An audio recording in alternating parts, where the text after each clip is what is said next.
নমস্কার প্রিয় দর্শক বন্ধুরা, আশা করছি সবাই অনেক ভালো আছেন। বন্ধুরা, আজকে আমি আপনাদের সাথে শেয়ার করব গাছে চুন দিলে কি হয়, কোন কোন গাছে চুন দেব, কিভাবে বুঝবো যে গাছে এখন চুন দেওয়ার প্রয়োজন আছে, কোন চুন ব্যবহার করব, এই সমস্ত কিছু আজকের ভিডিওতে আমি আলোচনা করব বন্ধুরা। তো চুন ব্যবহার করার কিন্তু কয়েকটি নিয়ম রয়েছে।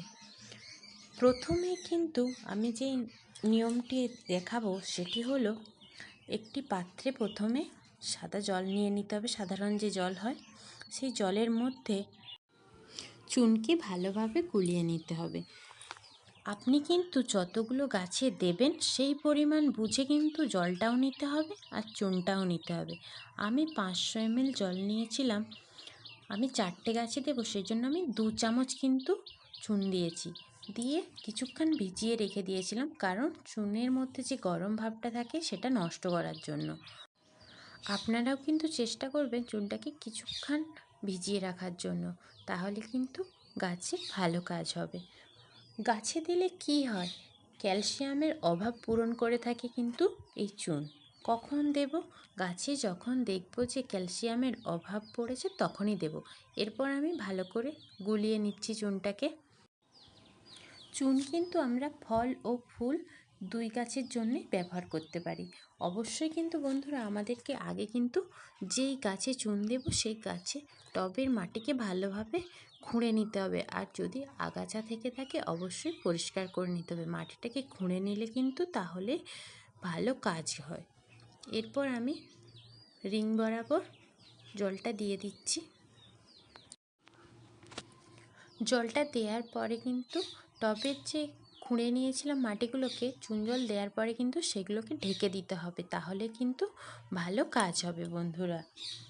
কিভাবে বুঝবো যে ক্যালসিয়ামের অভাব আমাদের এই গাছে হয়েছে? ফল খুব কিন্তু ছোট অবস্থাতেই পচে যেতে দেখা যায়, আর ছোট অবস্থাতেই কিন্তু ফল হলুদ হয়ে ঝরে যায় এবং পচে যায়। আম ও লেবুর ক্ষেত্রেও কিন্তু এই সমস্যা দেখা দেয়। সেই জন্য আমরা চুন ব্যবহার করি, এই সমস্যা অনায়াসেই দূর করতে পারবো। আমার এই গাছটাতেও কিন্তু ক্যালসিয়ামের অভাব দেখা দিয়েছে, তোমরা দেখতেই পাচ্ছ বন্ধুরা, পাতাগুলো একদম হলুদ হয়ে গিয়েছে। তারপর অনেক ফলও কিন্তু ধরেছিল গাছটাতে, সেই বেশিরভাগ ফলটাই কিন্তু ঝরে পড়ে গিয়েছে। কারণ গাছে যদি সমস্যা থাকে, গাছ কীভাবেই বা তার ফলকে ধরে রাখবে, আপনারাই বলুন। সেই জন্য গাছের যে সমস্যা দেখা দিয়েছে সেটার আগে আমাদের ব্যবস্থা নিতে হবে। এরপর আসি কোন চুন ব্যবহার করব। খাওয়ার চুন ব্যবহার করলে কিন্তু খুব ভালো ফল পেতে পারি। এছাড়াও কিন্তু চাষের কাজের জন্য ব্যবহার করা হয় যে চুন, সেই চুনও কিন্তু বাজারে কিনতে পাওয়া যায়। সেই চুনকেও কিন্তু আমরা কাজে লাগাতে পারি। গাছে কিন্তু শুধু চুন দিলেই হবে না বন্ধুরা, চুনের কিন্তু পরিমাপটাও ভালোভাবে বুঝেই দিতে হবে। জলের মধ্যে গুলে যখন দেবেন তখন কিন্তু অবশ্যই মাথায় রাখতে হবে 10 থেকে 12 ইঞ্চি টবের জন্য কিন্তু হাফ চা চামচের একটু বেশি চুনের প্রয়োজন।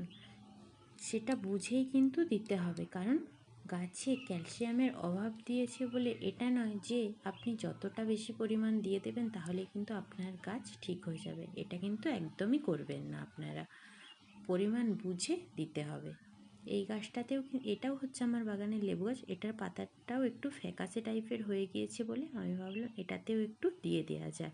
মাটিটাকে খুঁড়ে নিয়েছি প্রথমেই, দিয়ে তারপর গুলিয়ে নেওয়া জলটাকে দিয়ে দিচ্ছি ওর মধ্যে। এর দ্বিতীয়ত কোন পদ্ধতিতে চুন দেব?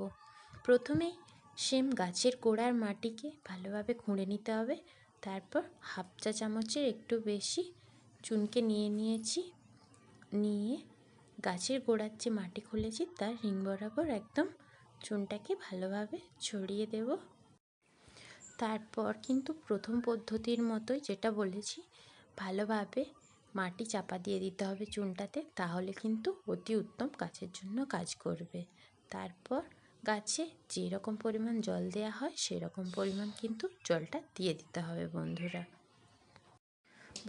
আমি কিন্তু আজকে কেবলমাত্র শুধু লেবু জাতীয় গাছগুলোতেই দিচ্ছি, কারণ আমার অন্য কোনো গাছগুলোতে আর সেরকমভাবে কোনো সমস্যা দেখতে পাচ্ছি না, সেই জন্য আমি লেবু জাতীয় গাছগুলোতেই ব্যবহার করছি। দ্বিতীয়ত যে পদ্ধতিটি ব্যবহার করব সেটার জন্য 500 গ্রাম জল নিয়ে নিতে হবে। বন্ধুরা, আজকে আমি একটা কথা বলে রাখি, আমি যে তৃতীয় পদ্ধতিটি সম্পর্কে বলবো সেটা কিন্তু আজকের ভিডিওতে আমি দেখাতে পারবো না, কারণ আমি সেই ভিডিওটা করা হয়নি। সেটা আমি পরে অবশ্যই আপনাদের সাথে শেয়ার করে দেব। তৃতীয় পদ্ধতিটি ব্যবহার করার জন্য 500 ml জল নিয়ে নিতে হবে, তার মধ্যে 1 চামচ চুন দিয়ে দিতে হবে, দিয়ে সেটাকে 3 থেকে 4 ঘন্টা মতন ভিজিয়ে রাখবো।